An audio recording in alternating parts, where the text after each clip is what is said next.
तो एक तस्वीर आपको दिखाने जा रहे हैं राष्ट्रपति के। ये देख रहे हैं, ये जो तोपें आप देख रहे हैं, इन तोपों से सलामी दी गई राष्ट्रपति को। 21 तोपें।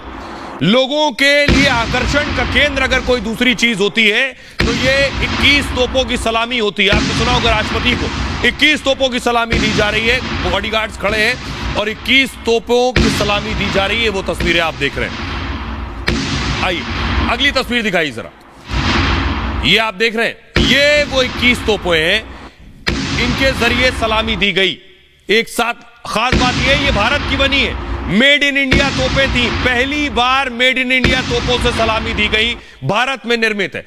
इससे पहले विदेशी तोप से दी जाती थी। पिछले अगली तस्वीर दिखाई, ये आप देख रहे हैं, ये विदेशी तोपें हैं, देख रहे हैं 21 विदेशी तोपें। 2022 तक इन्हीं तोपों से सलामी दी जा रही। अब इस बार आकर्षण यह था कि भारतीय तोपें, यही निर्मित तोपें। अब जरा आपको दोनों तोपों की खासियत दिखाते हैं, जो भारत में बनी है और जो विदेश से थी, जो 21 तोपों की सलामी इनके जरिए दी जा रही थी। देखिए जरा, तो आपको हम दिखा रहे हैं, ये आप देख रहे हैं तोपें, ये दो तस्वीरें मैं आपको दिखा रहा हूं। दरअसल गणतंत्र दिवस पर 21 तोपों की सलामी की परंपरा है और अब तक ब्रिटेन में बनी तोपों से सलामी दी जाती थी। ये तोपें द्वितीय विश्व युद्ध के दौरान इस्तेमाल हुई थी, सेकेंड वर्ल्ड वॉर। पहली बार भारत में बनी गन से सलामी दी गई है। अब देखिए दोनों में खासियत मैं बता रहा हूं। जो भारतीय तोप है, स्वदेशी तोपों से राष्ट्रपति की सलामी हुई है। ब्रिटिश तोप 25 पाउंडर तोपों से पहले सलामी हुआ करती थी। जो भारतीय तोप है 105 mm इंडियन फील्ड गन्स का इस्तेमाल हुआ है। ब्रिटिश तोप जो है ब्रिटिश डीएन फील्ड गन्स का इस्तेमाल होता था इसमें। भारतीय तोप जो है इसका वजन 2 गुना है, यानी 3450 किलोग्राम है। जो विदेशी तोप थी उसका वजन 1633 किलोग्राम था। इसके अलावा इसकी लंबाई, भारतीय तोप की लंबाई 20 फीट, चौड़ाई 7 फीट, ऊंचाई 6 फीट है। ब्रिटिश तोप की जो लंबाई है वो 15 फीट, चौड़ाई 7 फीट और ऊंचाई 3 फीट है। इसके अलावा भारतीय तोप ये 1 मिनट में 6 से 8 गोले दागती है, तो ब्रिटिश तोप भी 6 से 8 गोले दागती थी 1 मिनट के दौरान। और भारतीय तोप, इसकी रेंज 17 से 20 किलोमीटर तक की है भारतीय तोप की। ब्रिटिश तोप की रेंज 12.5 किलोमीटर की है। यह फर्क है, रेंज इंपॉर्टेंट है, भारतीय तोप की रेंज कहीं ज्यादा है। आइए अब मैं आपको दिखाने जा रहा हूं इस सलामी के बाद कि आखिर और कौन सी चीज थी जो खास थी। खास था परेड में जो भी हथियार लाए गए थे वो सब स्वदेशी थे, सभी भारत में बने हुए थे। वो मैं आपको दिखाने जा रहा हूं। ये आप देख रहे हैं, अर्जुन टैंक से सलामी दी गई। अर्जुन टैंक जो भारत में बनाया गया, अपग्रेड किया गया कई बार, ये वो अर्जुन टैंक आप देख रहे हैं। अगली तस्वीर दिखाइए।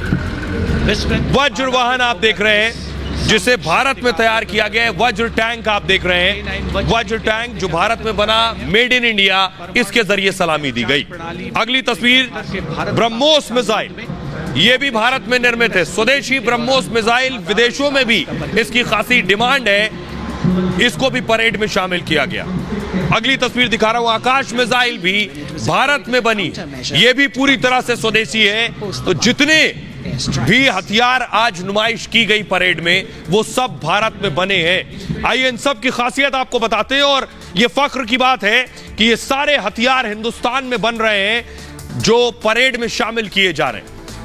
देखिए जरा, सबसे पहले ये है नगा मिसाइल सिस्टम। डीआरडीओ ने इस नाग मिसाइल सिस्टम को बनाया है और 6 एंटी टैंक मिसाइल फायर करने में सक्षम है। ये 5 किलोमीटर तक मारक क्षमता है, यानी मारेगा तो 5 किलोमीटर दूर जाकर गिरेगा।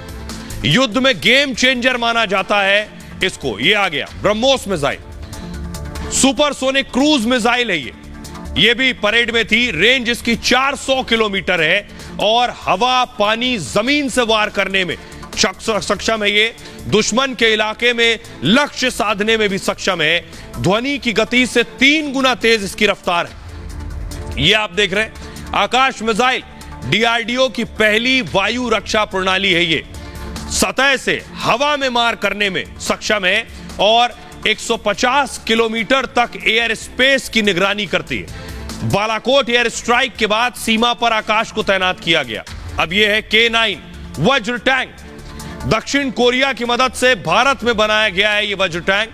50 किलोमीटर दूर से भी दुश्मन को तबाह कर देगा।